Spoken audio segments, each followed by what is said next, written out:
S'y rendre. Bonjour Hugo Bernalicis, merci d'être avec nous. Vous êtes député La France Insoumise. La manifestation de policiers ce matin devant le siège de votre parti, vous en pensez quoi?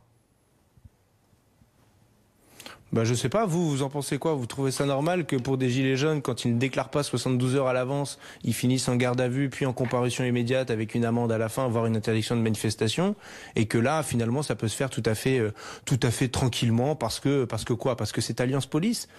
Moi, je trouve ça assez étrange. Je ne sais pas si vous avez un avis, vous, sur le sujet, mais il y a encore toujours un deux poids, deux mesures. Mais ça montre surtout, en réalité, que ce sont les syndicats, plutôt je devrais dire les corporations type Alliance et SGP Police FO, qui dirigent le ministère de l'Intérieur et plus du tout le ministre. C'est pas le premier épisode en la matière. Et vous savez, en plus, il y a la conjonction des astres. Il se trouve que SGP Police FO est en congrès ce week-end. Alors peut-être qu'Alliance a voulu jouer les gros bras en disant « Regardez, c'est nous qui représentons le mieux les policiers » en faisant ce genre d'action devant notre siège.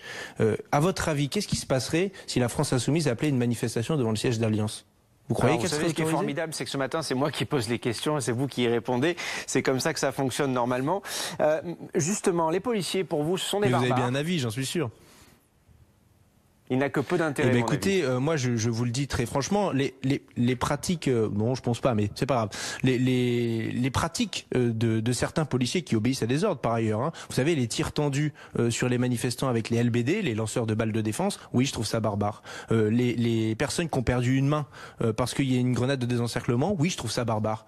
Oui, c'est pas ça être civilisé justement. C'est pas ça l'état de droit. C'est pas ça la désescalade. C'est pas ça qu'on attend du maintien de l'ordre et de gardien de la paix. Oui, c'est pas ça qu'on attend d'eux. Et donc oui, c'est insupportable. Jean-Luc Mélenchon, mon président de groupe, réagissait d'ailleurs à un manifestant qui lui parlait pas des policiers en général. Il lui parlait des violences policières qu'il avait vues et vécues le samedi qui précédait. Et d'ailleurs, les militants de l'action non violente COP21, qui eux sont pour l'action non violente, c'est pas les Black Blocs, etc., ont monté hier une cellule psychologique avec un psychologue pour leurs propres manifestants qui ont été choqués lors de ces manifestations. Vous savez, dans ce pays, il y a un problème, c'est que beaucoup de gens renoncent à aller manifester parce qu'aujourd'hui, ils ont peur. Ils ont peur de la police, ils ont peur des policiers. Et ça, c'est pas satisfaisant. Moi qui suis un ancien fonctionnaire du ministère de l'Intérieur, qui me suis occupé des questions de sécurité, qui essaie de travailler à des pistes politiques pour savoir comment on fait pour rapprocher la police de la population. Monsieur Bernalicis, la question, ce n'est pas la violence des policiers. Christophe Castaner qui couvre des actes illégaux de syndicats. Aujourd'hui, on en parle. Bien sûr que si la question. Vous, votre question, vous voulez que ce soit Jean-Luc Mélenchon la question. Je sais bien. Non, ma question, c'est moi, je ne veux rien du tout. Vous connaître. Vous me connaissez très bien. Quand on parle des violences policières sur BFM TV, on en parle. Il y a des reportages là-dessus, etc., etc. Là, aujourd'hui, en l'occurrence, on parle de Jean-Luc Mélenchon qui affirme risquer sa vie quand il manifeste. Est-ce que c'est aussi votre avis? Non, mais non, il a dit si j'y vais, ils vont me tuer. Ils vont pas le tuer au sens propre du terme.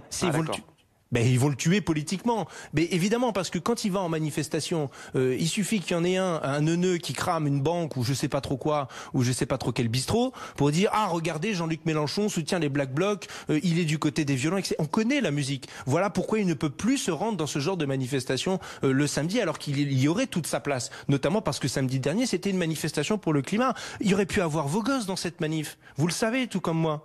Bon, et vous trouvez ça normal on parle de la manifestation de mardi et de Jean-Luc Mélenchon, je vous le rappelle. Non, mais ces propos venaient de la manifestation de samedi dernier. Le manifestant qui l'interpelle, ou alors vous n'avez pas vu les images, ou alors vous voulez pas rappeler le contexte. Et on fait comme si, on répète comme sur tous les plateaux. Y aurait-il un problème Jean-Luc Mélenchon? Non, il n'y a pas de problème Jean-Luc Mélenchon. Vous ne regardez pas BFM TV. Est-ce qu'il faut bannir certains journalistes des meetings de la France Insoumise? Je regarde assez peu, je dois le dire. Pardon? Est-ce qu'il faut bannir certains journalistes des meetings de la France Insoumise, comme le souhaite Jean-Luc Mélenchon? Non, il faut pas bannir les journalistes. Moi, je pense que, vous savez, il y a un policier un journaliste samedi dernier, un de vos collègues, qui a été en garde à vue et retenu pendant 86 heures avant d'être relaxé et libéré. Oui, qui a été relaxé à la fin. Moi, je pense que ça aurait été mieux pour lui s'il avait travaillé à quotidien. Parce que, y compris au sein de votre corporation, il y a ceux qui sont bien défendus, il y a ceux qui sont bien dans le système, et puis il y a les autres qu'on oublie. Le nombre de vos collègues qui sont pris des tirs de LBD 40 et qui sont pas vraiment défendus, dont on ne parle pas si souvent que ça, bah oui, c'est un problème. Vraiment, c'est un problème. Donc moi, voilà, Quotidien a fait un reportage à charge, et y compris dans une enquête judiciaire, a refusé de faire ce qui pourrait être une déontologie de journaliste, de donner les images aux deux parties, par exemple. Ils ont refusé de le faire jusqu'au dernier moment parce que la pression était telle sur eux qu'ils ont été obligés de les diffuser, oubliant au passage 4 petites minutes qu'on a découvert nous-mêmes le jour de l'audience. Voilà, je vais vous poser la question. Est-ce que vous trouvez ça normal? Évidemment, vous ne me répondrez pas parce que c'est pas, vous ne voulez pas être dans ce rôle-là. Néanmoins, vous êtes journaliste et vous avez sans doute un avis sur la question. Mais effectivement, moi, je souhaite, dans la mesure du possible, que Quotidien arrête de nous suivre. Voilà, ce sera mieux pour eux, ce sera mieux pour moi. Moi, j'ai fait des tas de reportages avec eux. Je vais dire qu'il y en a 1 sur 4 qui est loyal et honnête. Il y en a 3 autres où à la fin le résultat est pitoyable. Je me suis retrouvé une fois où on me dit regardez, il veut pas répondre parce que j'étais au téléphone avec ma famille. Enfin, vous trouvez ça du journalisme, vous trouvez ça que c'est normal le soir du résultat des élections européennes, alors que je leur ai répondu pendant une demi-heure après? Bon, ces méthodes-là, ça va, ça suffit, quoi.